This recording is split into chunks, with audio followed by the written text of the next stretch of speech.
Okay, so this is going to be chapter 20, which corresponds with quiz 4 in my book, Overcoming Digital SAT Math. So just remember, for the best results, if you already have a copy of this, attempt to do the problems on your own first and the corrections on your own first before referencing this video for any explanations on things you can't figure out on your own. So let's get started with number 1. So we have this equation right here, and we want to find out what is the value of 3x. So be careful with these. It's important that you remember we're not just finding x, we're finding 3x, because that's where a lot of people go wrong with this. So I'm going to start by adding 1 to each side. So then I'm going to have 4 root 3x is equal to, if I add 1 to each side, this is going to equal 12. Now I'm going to divide by 4 on each side. So then that's going to give me root 3x is equal to 3. And now, remember, I'm solving for 3x, so I can just get rid of this square root, and then I have 3x. So how do I get rid of it? Well, I do the opposite, which is squaring. So I have to square each side. So when I square each side, this is going to be 3x, and then 3 squared is just equal to 9. So the answer should be 9. So now let's go to number 2. Thank you for the likes, guys. Let's go to number 2. It says that we want to find basically an equivalent expression. So you can use the answer choices a lot of the time on a lot of these tests to help you figure out what to do. So in the answer choices, I'm seeing that it looks like they factored it. They factored the original expression. So that's what I'm going to do. I'm going to say, okay, how can I factor this? I'm going to take out the GCF first. The greatest common factor between 6x to the 4th and 6 is going to be 6. So I'm going to take that out. And then I'm left with x to the 4th minus 1.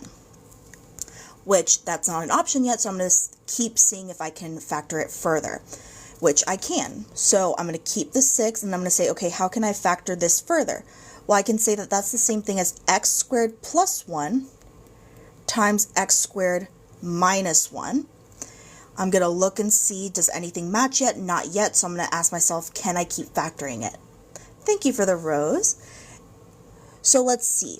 Can I keep factoring it? Yes, I can. This portion right here can be factored into x plus 1 times x minus 1.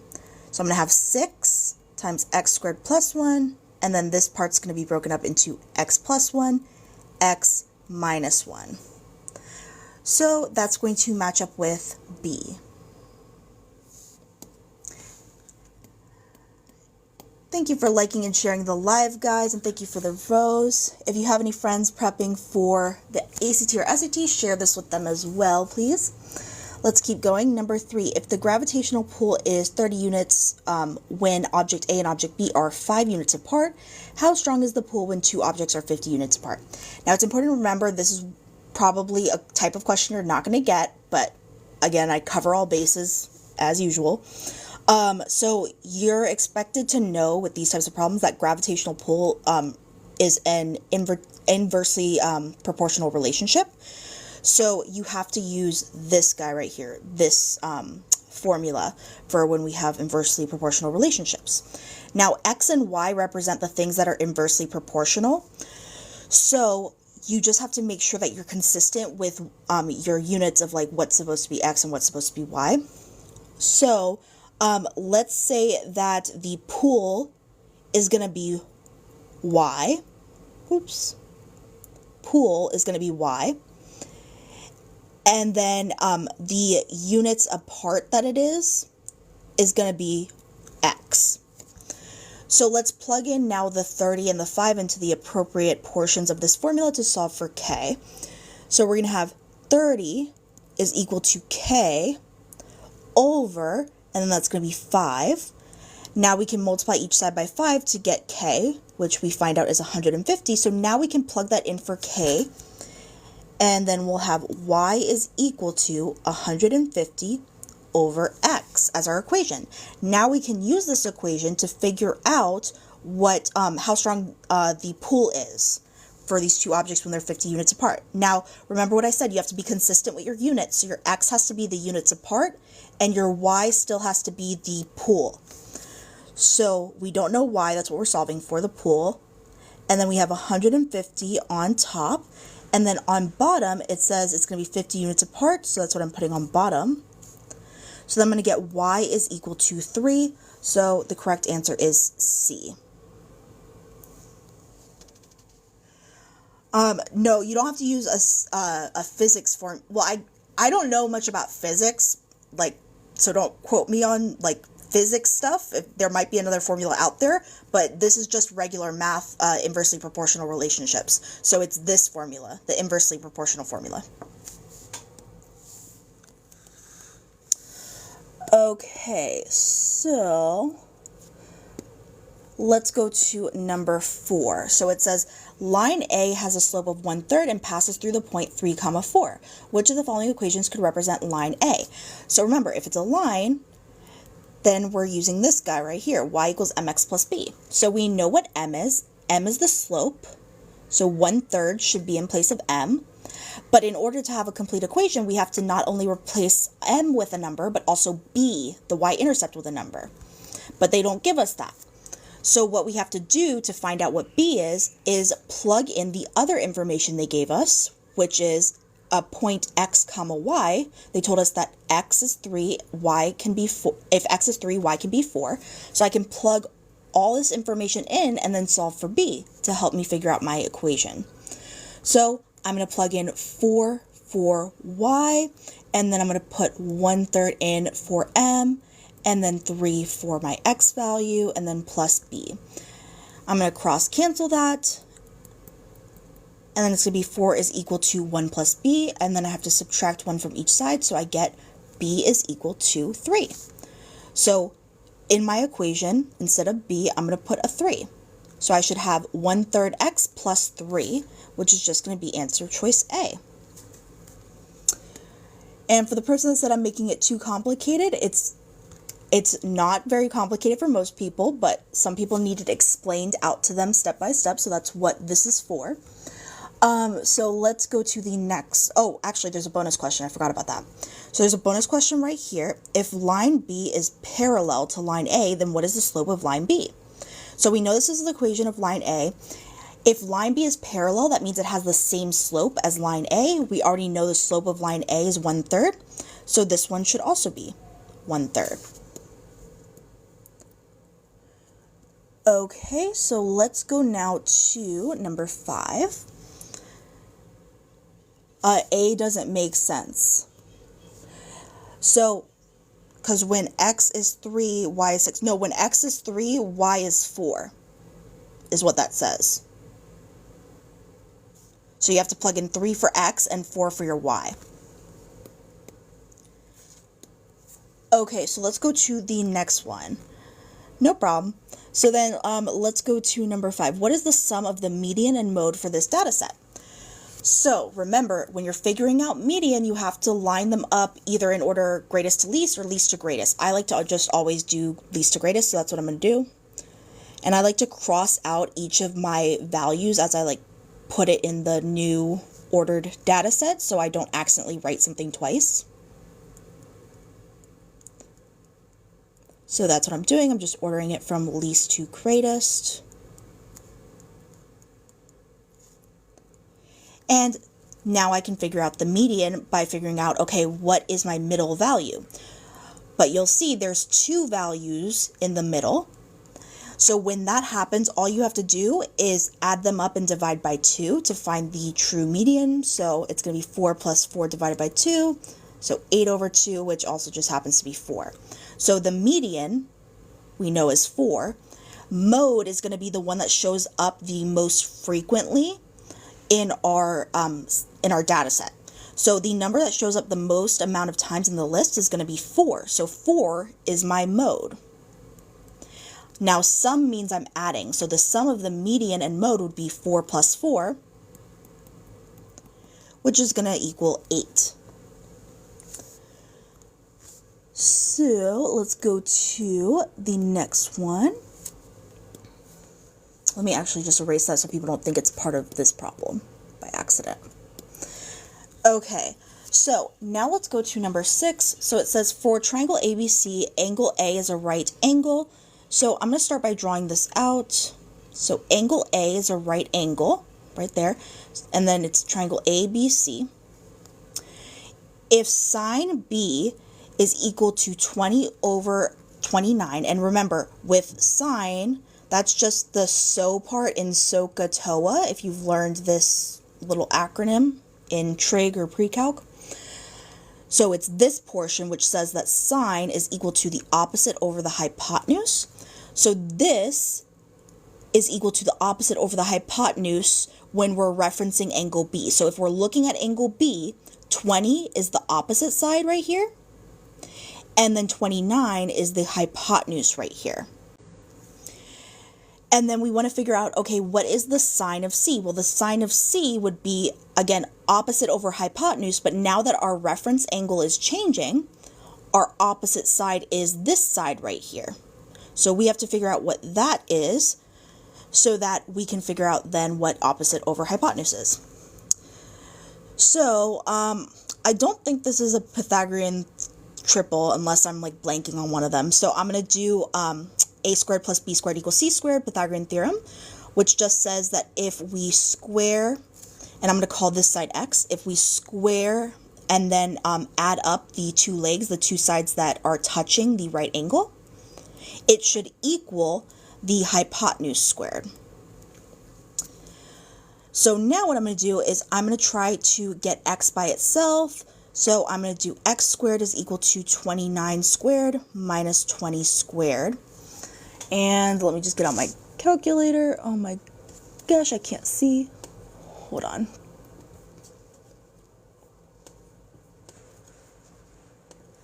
Where is the calculator thing? Hold on, guys. Give me a second. I lost my calculator. I keep forgetting to get a new one on Amazon. So I need to like pull it up on my computer. Okay. So, well, that one's just 400. It's the 29 times 29 one. I don't know. So 29 times 29. And then that's 841 minus 400.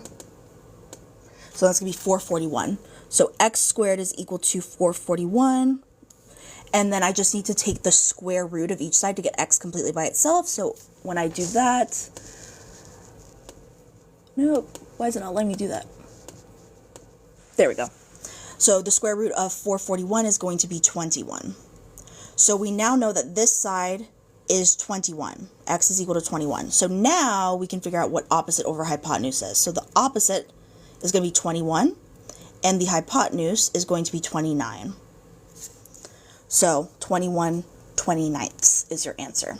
Let me just minimize that. Okay. So now let's go to, so this diagram is going to be used in questions 7 through 10. So in the figure above, ABCD is a rectangle, triangle AYD is an isosceles right triangle. So we see already like it's labeled with like this little line right here, and sorry, there's a speck of dust right there and right there. That basically means that those are the two sides that are equal to each other.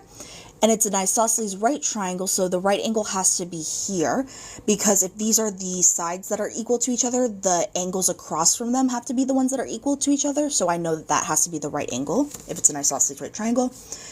And then point Y of this triangle is also the midpoint of this line segment BC. So that means that this is equal to this because Y is the midpoint of that line segment.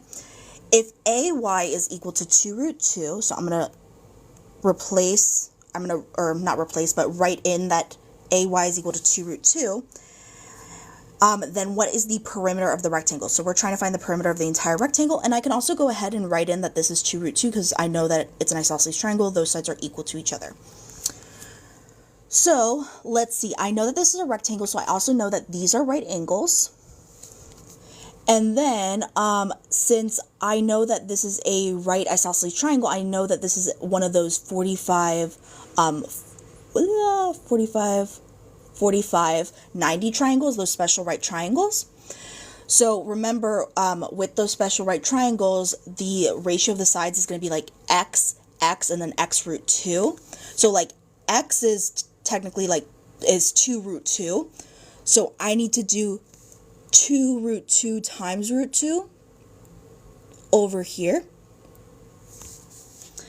And then that's going to give me, that's going to be 2 times 2, which is just 4. So I know that this side has to be 4.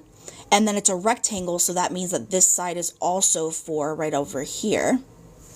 So I know 2 of the sides. Now to figure out the perimeter, I have to figure out these other 2 sides.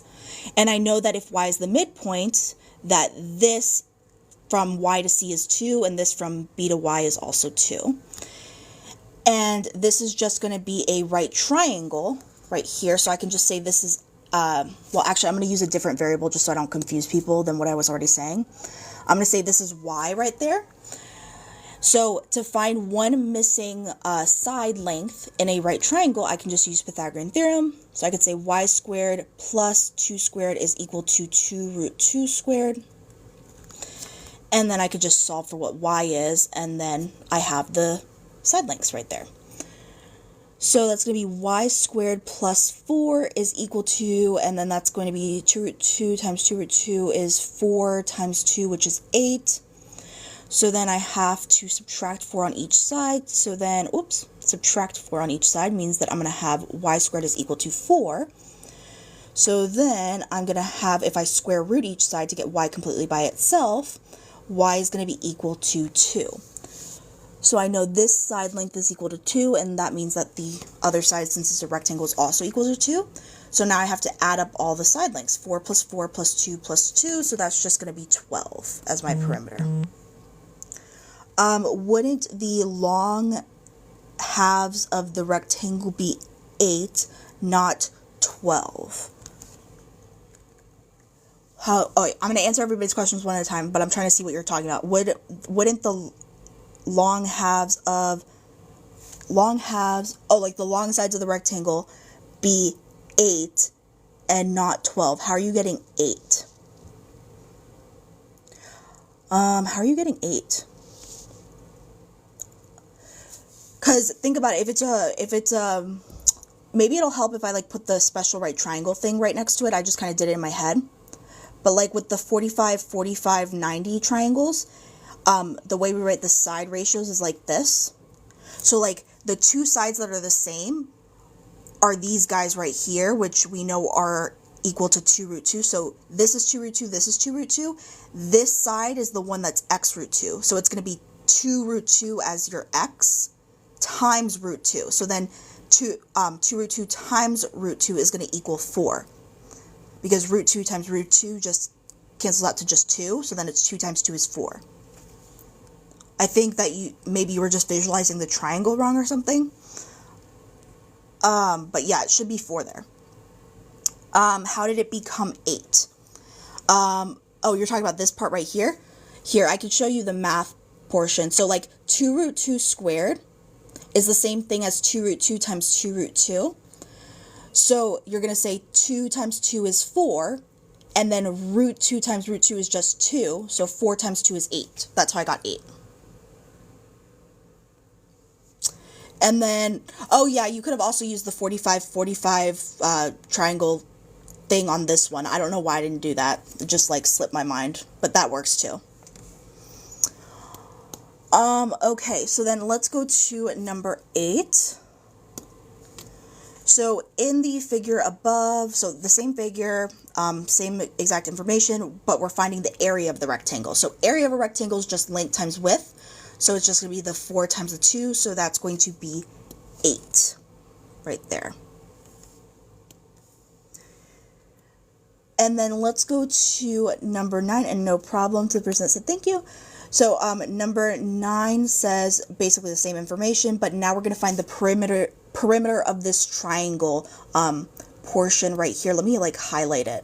This triangle portion right there. We're finding that perimeter, not area. I think I said area. I meant perimeter is what it says. So perimeter, we just have to add up all 3 sides. So it's going to be 4 plus 2 root 2 plus 2 root 2. So let's write that out. 4 plus 2 root 2 plus 2 root 2. I'm sorry for hurting your head. So then that's going to be 4 plus, and then 2 root 2 plus 2 root 2. I like to tell students kind of think as like the radical part, like the square root part, as like x. Like when you're writing 2x plus 2x, you combine the like terms to get 4x. It's kind of like that, where 2 root 2 plus 2 root 2, you combine your like terms, so now you have 4 root 2's. So it's going to be 4 plus 4 root 2, but you'll see I tried to make this a little bit like more difficult by making you have to rewrite this and manipulate it to look like one of the answer choices. So you have to ask yourself now, what can I do to this? Because it's technically correct, but it's not one of the choices. So what can I do to this to make it look like one of the choices? Well, I can factor out the greatest common factor of 4. So if I factor out of 4, I have 1 plus root 2 times 4, so it's just going to be b. Okay, so now let's go, and this time we're finding the area of that triangle. So remember, area of a triangle is equal to half of base times height. So this would just be equal to, the area of the triangle is equal to 1/2, and it said, yeah, it was that triangle, the AYD, same triangle we're referring to. And then the half of 2 root 2, and I'm running out of space, times 2 root 2 right there. So then that's going to be area is equal to, well, technically I could just like cross these out. Those cancel out, the 2 and the 2, so then it's just 1 times root 2 times 2 root 2, so then that's just going to be 2 times root 2 times root 2 is just 2. So then that just equals 4. So then that would just be A. Thank you for the likes, guys. Let me just circle that so I remember that I did this. Okay, so let's go to number 11. So for number 11, what value of x is a solution to the following equation? This one, I mean, you could just plug in answer choices if you wanted to, or just subtract 12 from each side to get x by itself. When you subtract 12 from each side to get x by itself, you get -7 as your answer. So C. And now we're going to go to number 12 right here. So if y is equal to f of x for this function right here, then what is the y-intercept? Remember, y-intercept is just the y value when x is 0. So basically, I just have to plug in 0. Or in this case, you could think of it as it's like your f value when like x is 0. So I just have to plug in 0 everywhere I see an x and solve. So then I'm going to say, okay, anything to the 0 power is 1, so 2/3 to the 0 is 1. 1 plus 4, that equals 5. So that's my y for my x-intercept. And my x has to be 0, so it's going to be 0, 5. Okay, so we're going to be using this graph and this equation for the next 2 questions. So for number 13, we want to find out what is the value of k. So we're solving for k. Well, as you can see right here, we have a point on this graph. So we have an x and a y that we can plug in. So let's plug that in. Where I see y, I'm going to put 6. And hold on, this speck of dust is bothering me. And where I see x, I'm going to put a 3. So everywhere I see x, I'm just putting a 3 now. And then I can just simplify the top. So I have 3 minus 6 is going to be -3. So then I just have -2 times 3, which is going to be -6. -6 times -3 is going to be +18. And then I could just multiply by k on each side to get 6k is equal to 18. Then divide by 6 on each side to get k by itself, and I get that k equals 3. So now I'm going to answer number 14, which is asking me to find the 2 x-intercepts. So remember, I just found out k is 3. So now, instead of having k right here, I can say, okay, I know that that's 3.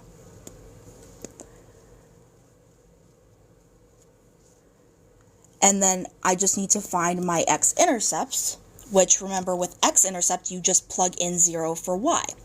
So I'm going to plug in 0 for y. and then solve for x to get my x-intercepts. Well, the only way to get 0 is, well, there's two ways to get 0 technically. One of the ways is if negative 2x is the factor that equals 0, which means x has to equal 0 in that scenario. The other situation is that the other factor, x minus 6, is equal to 0. And then we could say, okay, if I add 6 to each side, I get x is equal to 6. So then my x-intercepts would be 0, 0, and 6, 0. So that would just be answer choice C right there. Okay, and let me just grab some water really quick.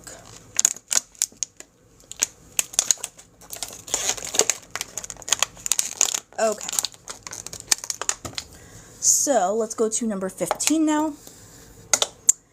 If a particular object has a mass of 4,400 milligrams, then what is the mass of the object in grams? Thank you for the flower. So let's see. We are going to set up a direct proportion, or just like you guys are used to probably just hearing your teacher say proportion. It's the thing where you cross multiply also, if you haven't heard that word. So the object has a mass of 4,400 milligrams. And we want to find the mass in grams. And we know 1 gram is equal to 1,000 milligrams. So I can set up my direct proportion. What I like to tell students as a shortcut is like make sure your units match on top and bottom as the easiest way to set this up. So like I know that milligrams is going to be on top and like x is going to be the amount of grams. So like grams is going to be on the bottom. And then you just put a relationship on each side. So like 1 gram is related to 1,000 milligrams. So I'm going to put 1,000 right there, and then put the 1 gram there. Then you could just cross multiply to solve. So then it would be 4,400 is equal to 1,000x. And then you can just, you could just divide by the 1,000, or some people like to cancel out the zeros before they start doing the division portion. So then they just cancel out a 0 on each side and then say 44 divided by 10, which is just going to be 4.4. So that's what we get as our answer, B. Okay, so then let's go to the next one. This is, what is it, number 16. So we have these two functions, g of x is this line, and then f of x is that line. What is the value of x for the solution to the system of equations represented by the graph? So remember, one way you can solve systems is by graphing them, and then the point of intersection gives you the solution because it's a point that works for both of them. So that's how you know it's a solution for both of them. So the point of intersection's right here. So that's the solution. And we want to know what the x value is for that. So pay attention to scale. In this case, it's easy because each of the squares represents 1, but sometimes they might skip by like 2s or something. So each of the squares is 1, so that's just lining up with 1 for x. So that would be your answer, 1. Okay, so let's go to number 17. So we want to find an equivalent expression. So this is just testing that rule with turning your, what's it called? It's like it's one of the power rules or one of the laws of exponents where you basically turn it into something to a fractional exponent, like you have a fraction in the exponent. And the way that you do that is you say, okay, I'm going to keep the k, and then if I want to have a fraction as the exponent, my numerator is going to be what it's being raised to on the inside of this little weird symbol thing, the square root. And then my denominator is going to be the type of radical that I'm talking about, like the type of one of these weird symbol things that I'm talking about, which in this case it's a square root. So that means that there's technically like an invisible 2 on the outside. You might be used to like seeing a cube root like this with a little 3 on the outside, or you can even have like a 5th root and so on and so forth. So if there's a little tiny number, you put that on the bottom, but we're supposed to just memorize and know that with a square root, there's like an invisible 2 out there. So that's what we get, and it would just be A. So now let's go to, we're going to go to the next quiz. That was quiz 4. So let me just go and find quiz number 5, what page that's on. Hold on.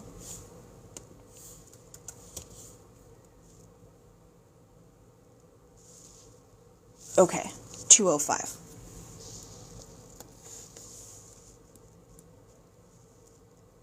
That is not what I wrote.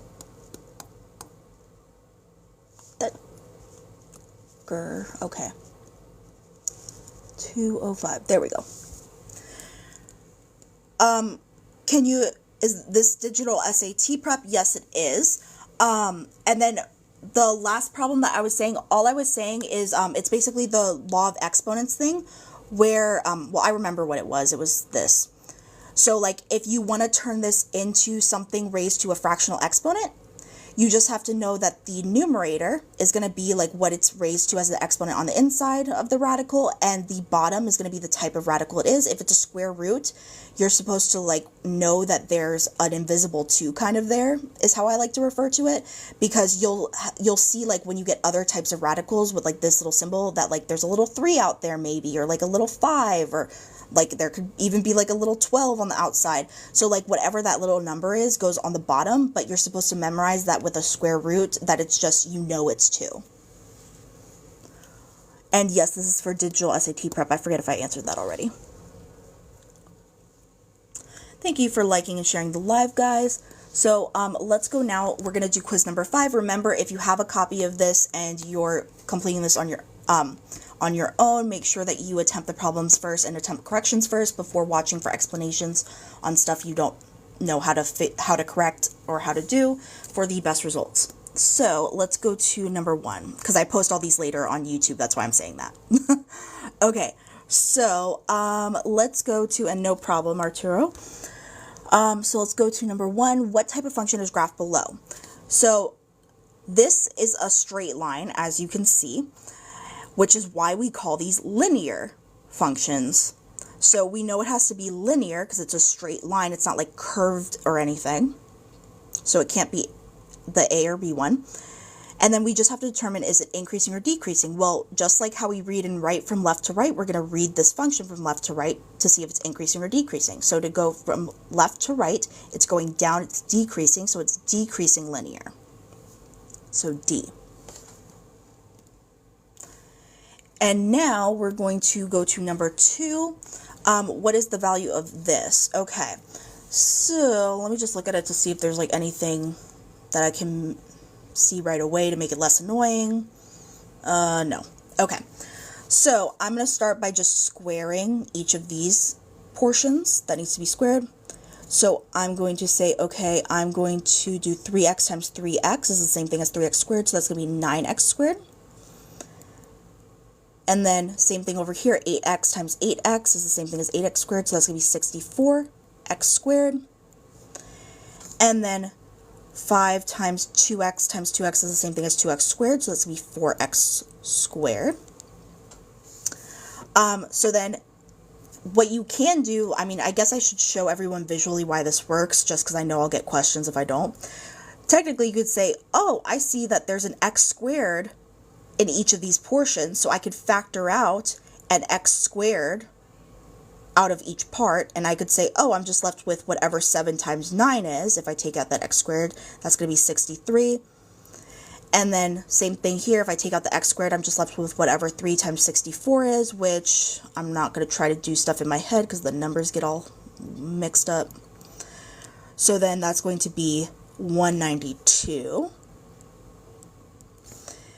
And then I'm going to do the same thing on the bottom where I take out the x squared and say, okay, then I'm just left with 5 times 4, which is 20. And the reason I'm doing that is because then I can easily cancel out the x squareds, and then I'm just left with nice little numbers. So now I can do 63 plus 192. Again, I'm just going to write it out. Don't make fun of me. People get like all like, you can't do this all the time when I do this, but no, I can't. The numbers get all jumbled up in my head. So then it's going to be 255 over 20. And then now I would just go and get my calculator out. I mean, you could reduce the fraction too, but remember this is digital SAT, so like why waste time on that? If you could just use the calculator and say 255 divided by 20 and then have your answer, which is going to be 12.75. But you're totally okay with writing it as a fraction if you want to on the exam. You just have to make sure to follow the rules for filling it in as a fraction. Okay, so now let's go to number 3. Whoopsies. Okay, so if x is greater than 2, what is the solution to the equation above? So first of all, I want to rewrite this x squared minus 4 portion. And I'm going to say that's the same thing as saying x plus 2, x minus 2. Now, a lot of algebra, and especially like the part that people struggle with, is just like looking for patterns and making things match patterns most of the time to see how you can manipulate equations. So like that's the reason I'm doing that, because I saw there was an x minus 2, x plus 2 here. So I was thinking, oh, how could I rewrite that to kind of match the pattern that's already going on so I can more easily see what to do next. So now I see, oh, I have a bunch of fractions, even though there's variables involved, it's still just fractions. And I know that I can just multiply by the denominators to cancel them out. Then I don't have to work with fractions anymore. So that's what I'm going to do. So I'm going to do x plus 2, x minus 2 times all of this so that I can cancel out the denominator. So I'm going to multiply that times the 5 over x minus 2. So then x minus 2 cancels out with x minus 2, and I'm just left with 5 times x plus 2. Now I'm going to do the same thing with this portion right here, but this time the x plus 2's are going to cancel out. So then it's just 3 times x minus 2.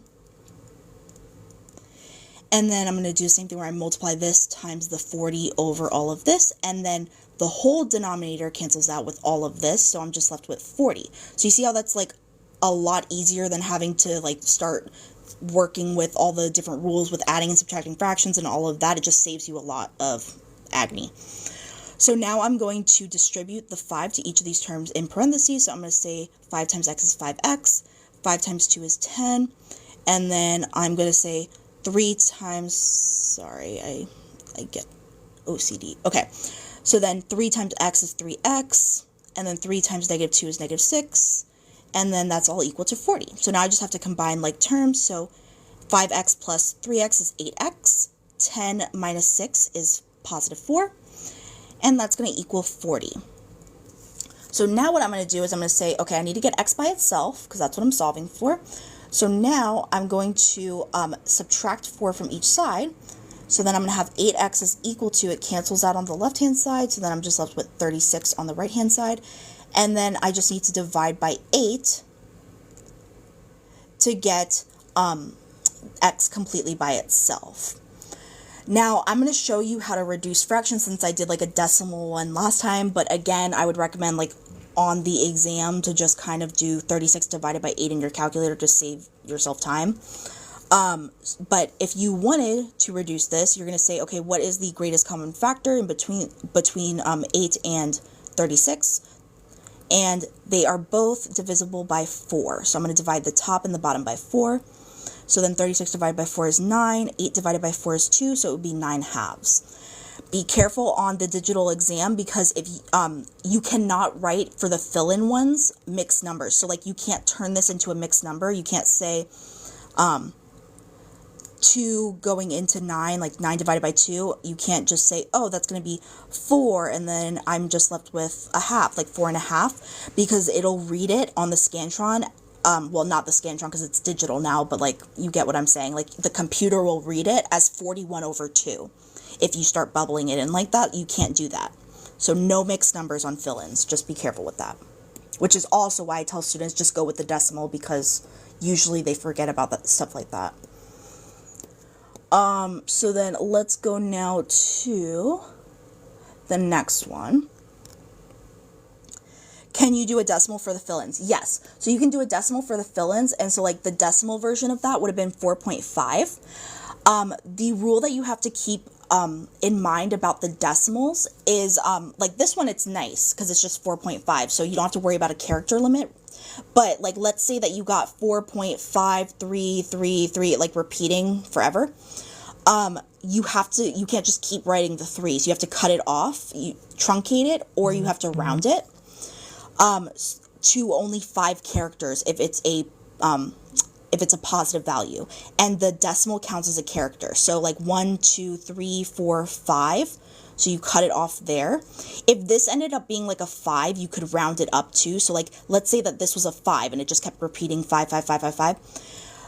These are all the correct answers that you could have. You could have this as a decimal, or you could have this because you could round it up because the neighbor is 5.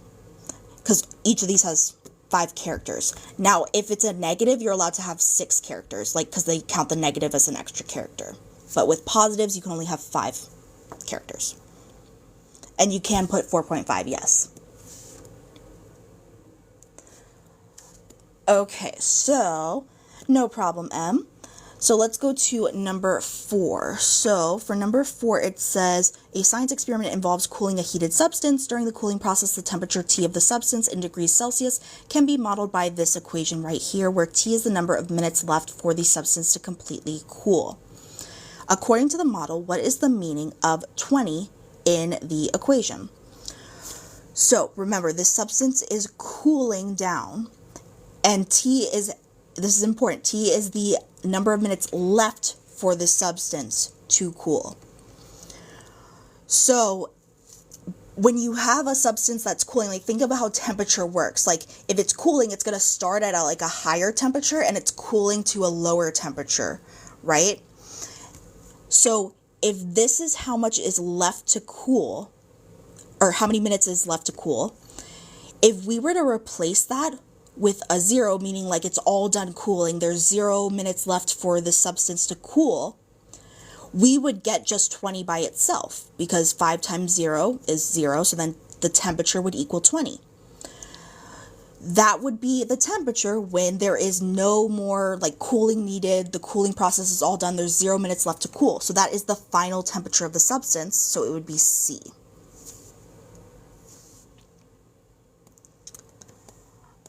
So then let's go to number 5. Let me just get water really quick, guys.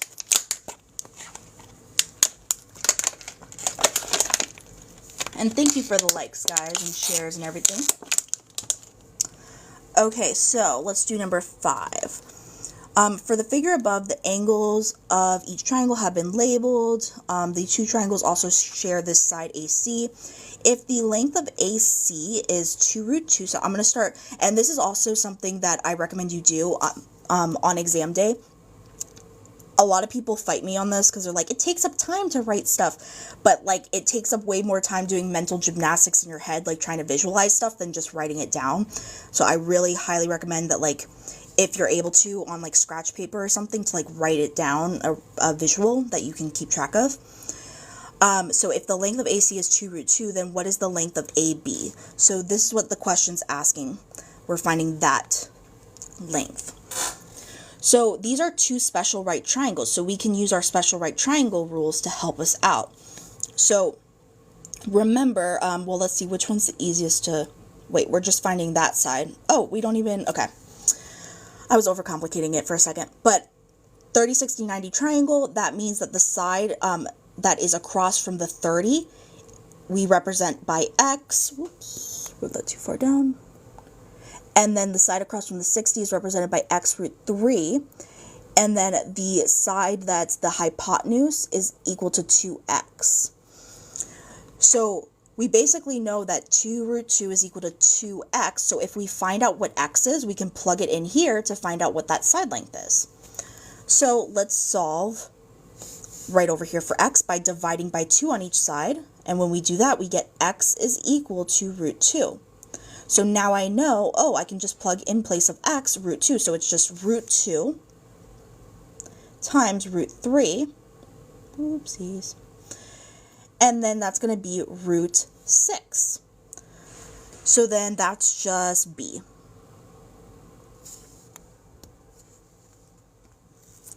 Oh, there's one down here. Okay, so for the equation above, what is the sum of the solutions? Okay, so I've said this before.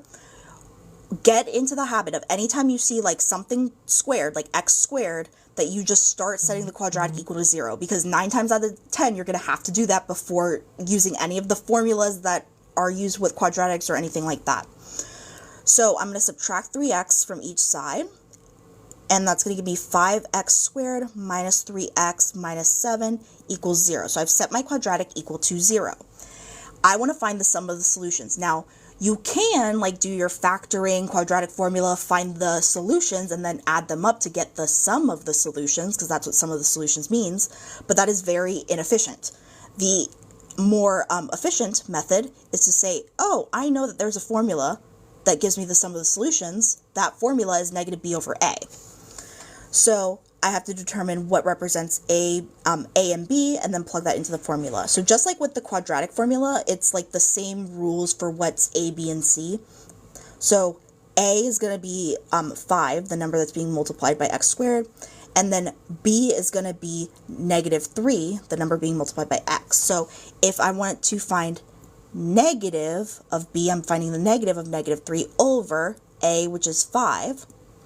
So then negative of a negative is a positive, so then it's going to be 3/5 as my answer.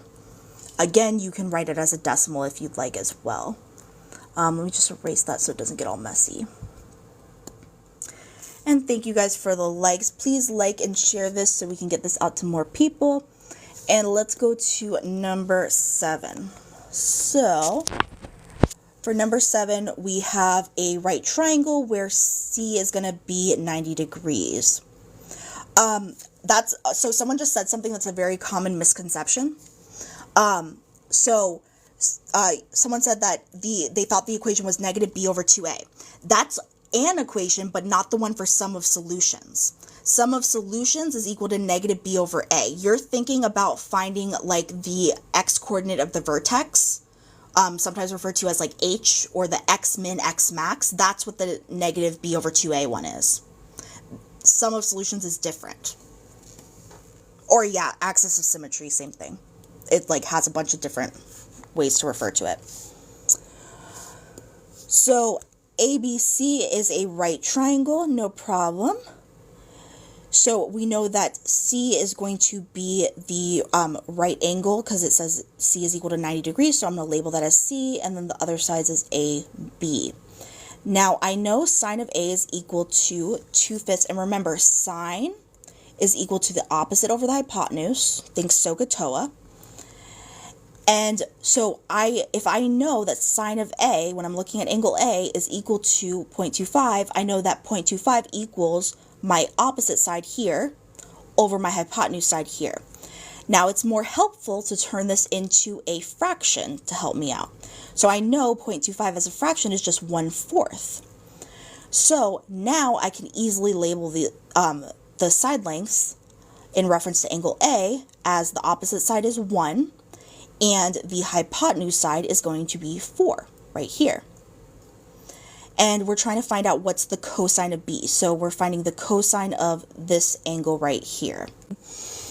So cosine is just adjacent over hypotenuse. So if we're looking at angle B, I was thinking that we're solving for sine of B, so I was doing that. So we're doing cosine of B. So this is our reference angle. Adjacent side is 1, hypotenuse is 4. So that's just 1/4, same exact thing.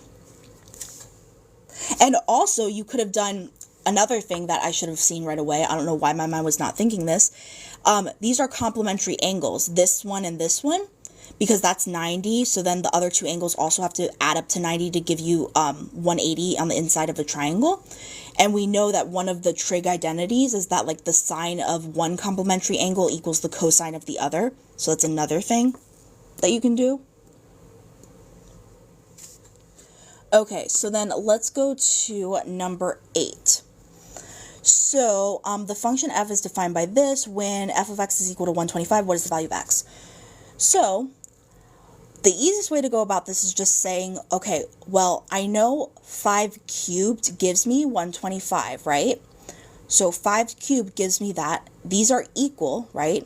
So 125 is equal to 4x minus 3 cubed.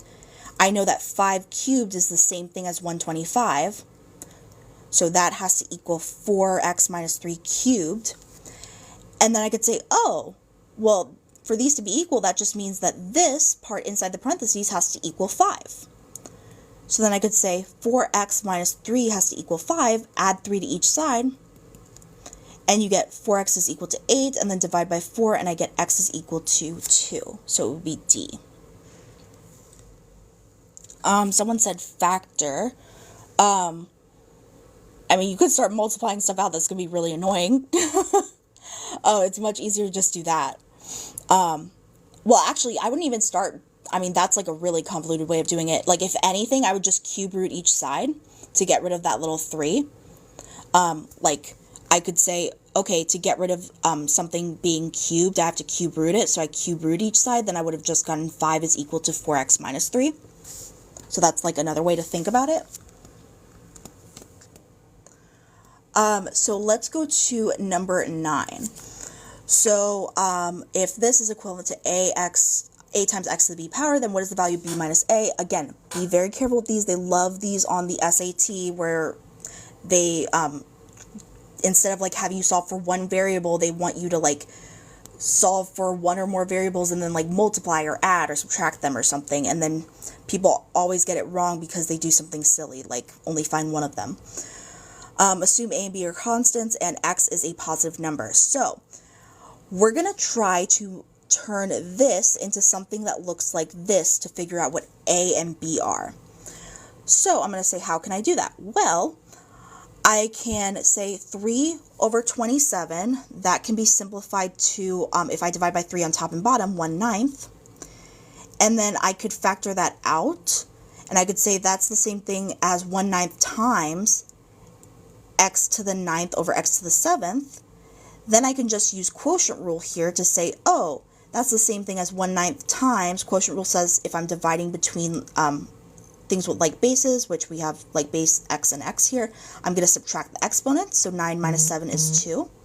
So now that looks more like that. I have something on the outside, a being multiplied by x, and then x is being raised to the b power, which happens to be 2. So a is equal to 1/9, b is equal to 2. So now I just have to do b minus a.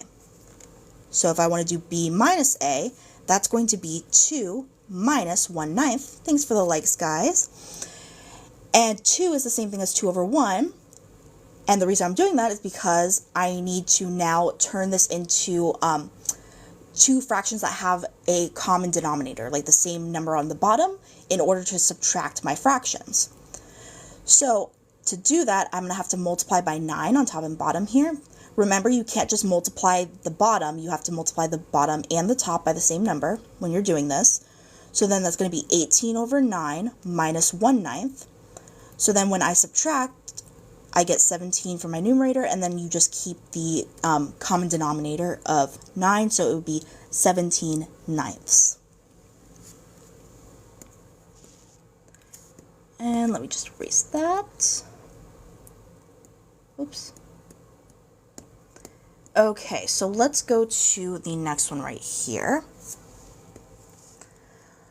So Sarah's normal resting heart rate is 80 beats per minute. Sarah's PE coach instructed her to record how long it takes her to recover back to her normal resting heart rate after 2 sets of exercises. Based on the graph, by how many minutes was Sarah's recovery time? Based on the graph, by how many minutes was Sarah's recovery time after the second exercise set greater than her recovery time after the first exercise set? Okay, so recovery time is going to be this portion right here and right here. So like this is the first exercise set, this is the second exercise set. So like the time it takes her to recover back to that resting heart rate, like to get from 80 back to 80, is going to be represented by like the time span here and the time span here for the second exercise. So let's see how long it is for the first exercise. Well, for the first exercise, remember this is in minutes, this axis. So the first exercise, it would be 2.5 minutes, 2.5 minutes. Now over here, this exercise, it doesn't start nice at 0, so just be careful with that. It starts at the 7-minute mark, and then it ends at the 10-minute mark. So 10 minus 7 is just 3, so this is going to be 3 minutes that it took to recover. So it's 0.5 minutes longer because 3 minus 2.5 is 0.5. So that would be the answer, 0.5 or 1/2, however you want to say it. Okay, so now let's go to number 11. So for number 11, we have a system of equations, and we want to find the value of this expression right here. So in order to find the value of that expression, we need to find out what x and y are and then plug it into this expression. So let's do that. Now, one thing that I would do to this to make it a lot more simple, which is kind of like, I'm going to erase this so we don't get it confused as being part of the problem. It's kind of similar to the thing I did where I canceled out the denominators by multiplying by something, just like the decimal version of that kind of, is that you can multiply by some power of 10 by 10 or like 100 or 1,000, something like that, so that you're moving the decimal over a certain amount, so you're only working with whole numbers. So for instance, if I multiply this whole equation by 10 and this whole equation by 10, that's going to move the decimal over one to the right, so then I'm only working with whole numbers. So that's what I'm going to do. I'm going to get 5x plus 4y is equal to 7. And then I'm going to do the same thing with the equation on the bottom. 3x plus 2y is equal to 4. So now I'm going to do elimination for this one. I think that would be the easiest. So now I'm also going to multiply by 2 on the bottom so that I can just then, the reason I picked 2 is because I see that I can turn 2y into 4y by multiplying by 2. And then that way I can subtract the equations, get rid of y, and solve for x to find x. So I'm going to now just rewrite that top equation right here. And then I'm going to distribute the 2 to each of the terms inside the parentheses right there. So 2 times 3x is 6x, and then 2 times 2y is 4y, and then 2 times 4 is 8. So now I can just subtract these. These will cancel out, and I'll just be left with negative x is equal to negative 1. Divide by the negative on each side, and then I just get x is equal to 1. So now I know that x equals 1. So since I know that now, I can use that information and plug it into one of these equations to solve for what y is. I'm going to just pick the top one. So I'm going to say, okay, the top one says 5x plus 4y equals 7. So instead of x, I know x is 1. So I'm going to put a 1 in for x. And then I just copy down the rest. And now I'm going to solve for y. So this is just 5 plus 4y is equal to 7. Subtract 5 on each side. That's going to give me 4y. Ooh, that kind of looks like an x. Let me rewrite that. So then that's we're going to subtract 5 on each side. We're going to get 4y is equal to 2. Then I'm going to divide by 4 on each side, and that's going to give me y is equal to 2/4, which is the same thing as 1/2. Now remember, I'm not just solving for x or y, I'm solving for the value of this expression right here. So now that I know what x and y are, I have to plug them into this expression. So 4 over my y is 1/2. So 4 over 1/2 minus my x, which is 1. So 4 divided by 1/2 is just going to be 8. And then 8 minus 1, that's going to give me 7 as my answer. Thank you for reminding me I have work to do. No problem. Okay, so let's go to number 12. How many real solutions are there for this equation? And thanks for the likes, guys. So whenever it's asking about how many solutions, how many real solutions there are for something, especially it's a dead giveaway when you see like this being the highest degree, like x to the second power being the highest degree, you're probably going to have to use something called the discriminant formula, which is b squared minus 4ac. And what you get when you plug in b, a, and c into that formula tells you how many solutions you have. But before you can determine what a, b, and c are, you have to set your quadratic equal to 0. So I'm going to subtract 2x from each side so that I can move it and set the whole thing equal to 0.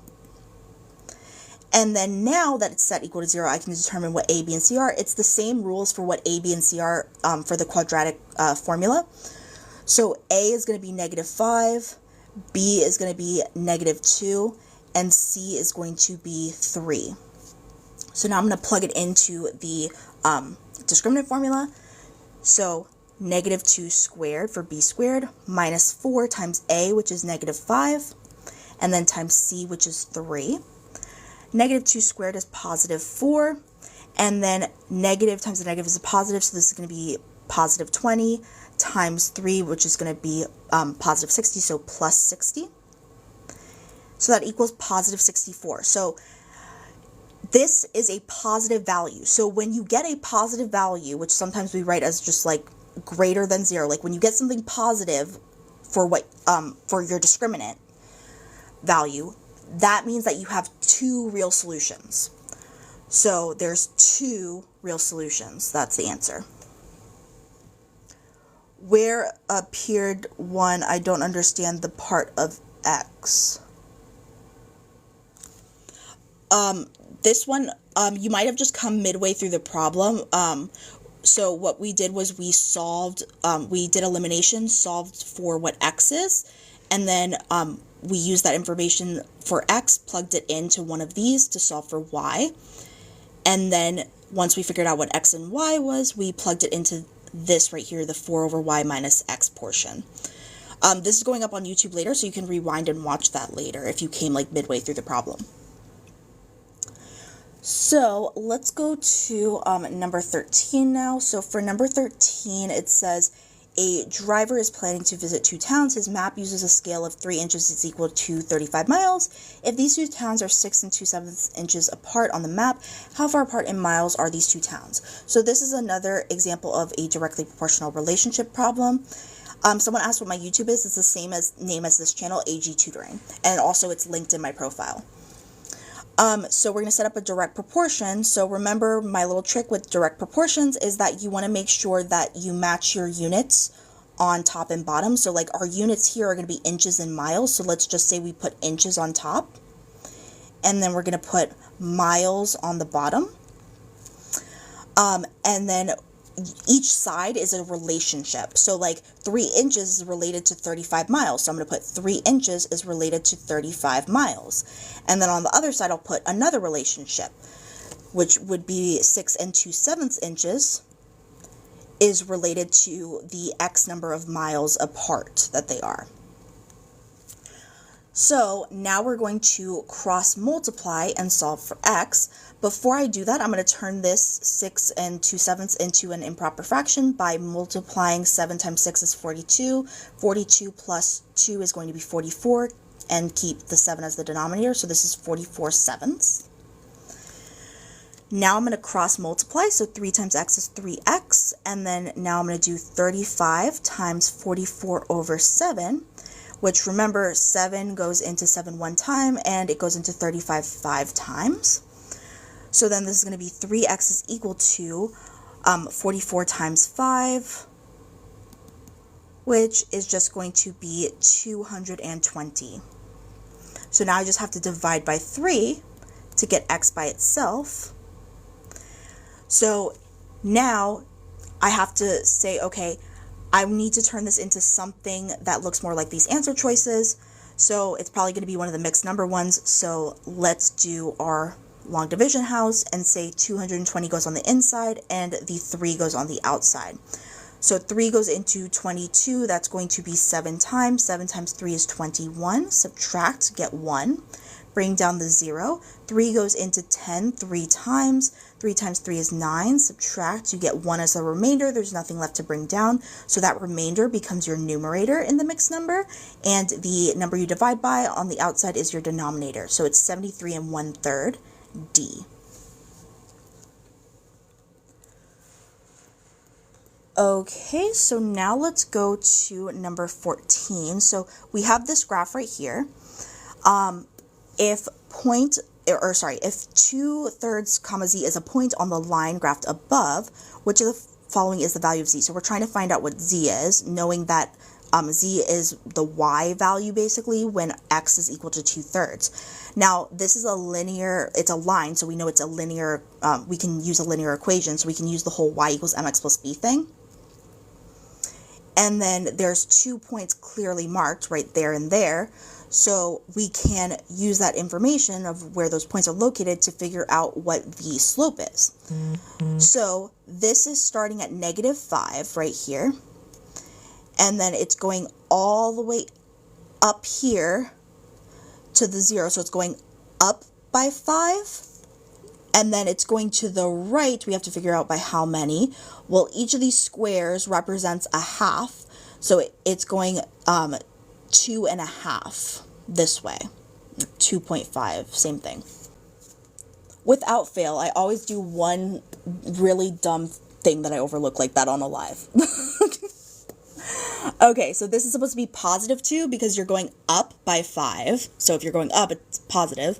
And then to the right by 2.5. So it's 5 divided by 2.5, so that's 2. So now let's redo this part right here. So instead of y, I'm going to put a z, and instead of x, I'm going to put a 2/3. So then z is going to equal 4/3 minus 5/1 can be turned into -15/3. So then this is going to be equal to -11/3, which is just a. So yeah, that was just the issue right there. It's basically a triangle. You don't need, yeah, you could do the triangle thing too if you want, but most people wouldn't see that. So I just do it the way that most students end up solving it. So like that, but you could totally do Pythagorean theorem. So then let's go to number 15. Let me just erase this so it doesn't get all messy. Okay. So for number 15, we have the table below shows the frequencies for each value that correspond to data set A. This is also something that I recommend you pay attention to for the test. They seem to be liking these a lot more, like the frequency table sort of things and like data set questions. What is the product of the mean and median of data set A? So frequency, like, just means that's how many times it shows up in your list of data points. Like 70 is a data point, so if it lines up with the 2 for the frequency, it means that 70 shows up 2 times in your list. So like if I were to write this out as like the whole list, the whole data set, it would be 70, 70, because there's 2 70s, it says. This would be 6 80s, so then I would write 86 different times. And then we would have 3 90s is what that means. And then 5 100s. Oh my gosh, I'm going to run out of room. Okay, so then 5 100s.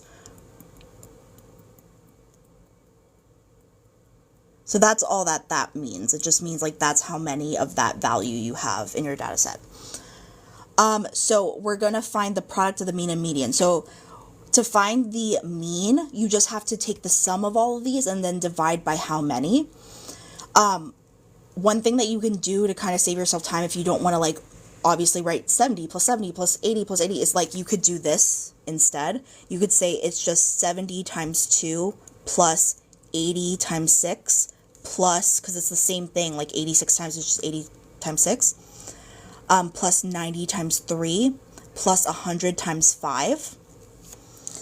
And that is your sum divided by the total number of data points, which also happens to be like, if you were to add up all of the numbers in the frequency column, it would be like the sum of all of those. So that would be 16. So you would just put that in your calculator to find out what the mean is. So let me just do that really quick. So that's going to be 140 plus 480, yeah. Plus 270 plus 500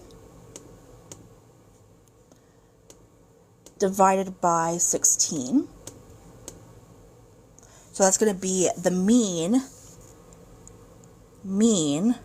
equals 86.875. But remember, we need to find the median as well. So median is just the middle number in your list. So if there's 16 data points, then that means 1, 2, 3, 4, 5, 6, 7, and this would be 1, 2, 3, 4, 5, yeah, 1, 2, 3, 4, 5, 6, 7. So like I like to think about it like when I'm teaching this as like if you were to line up all your data points like as if they're like in a single file line, like at school when you line up or whatever in elementary school, like the people in the middle are your median.